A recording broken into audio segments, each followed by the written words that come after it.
Journey শুরু করার পর মনে হয়েছে এখন বুঝি মুভির মতো ধীরে ধীরে ফিট হয়ে যাব, কিন্তু আসল কাহিনী তো শুরু হয়েছে পরক্ষণেই।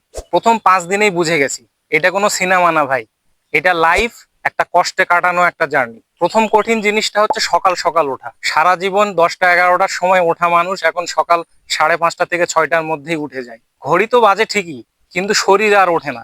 বিছানা আমাকে চুম্বকের মতো একদম ধরে রাখে। দ্বিতীয় কঠিন জিনিসটা হচ্ছে খাবার নিয়ন্ত্রণ। খাবার নিয়ন্ত্রণ করতে আমার সবচেয়ে বেশি প্যারা লাগে। দেখা যাচ্ছে ঘরে লুচি হচ্ছে, ঘরে ভুনা হচ্ছে, আর আমি বসে বসে ডিম সেদ্ধ আর শশা চেবচ্ছি।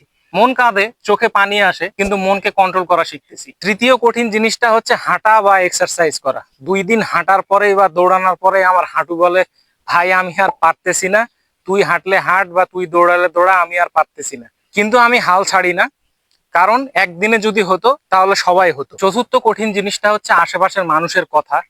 কেউ বলে এসব করে লাভ কি, কেউ বলে অসুস্থ হয়ে যাস না, কিন্তু আমি বলি আমি তো ভালো হয়ে যাওয়ার জন্যই বা সুস্থ হয়ে যাওয়ার জন্যই এই কষ্টটা করছি। পঞ্চম কঠিন জিনিসটা হচ্ছে নিজের মন। এই মনকেই বেশি বোঝাতে কষ্ট হচ্ছে, কারণ এই মন বারবার বলে আজকে বাদ দে, কাল থেকে আবার শুরু করিস। কিন্তু আমার মন আর মাইন্ডসেট ঠিক থাকলে শরীর একদিন ঠিক হবেই। এই প্রথম 5 দিনেই আমি বুঝে গেছি লড়াইটা আসলে আমার শরীরের সাথে না, আমার মনের সাথে। আমি আমার নিজের সাথে লড়তে পারলে আমাকে কেউ আটকাতে পারবে না। আজকের দিন শেষ, কাল আবার দেখা হবে, এই যুদ্ধ চলবেই।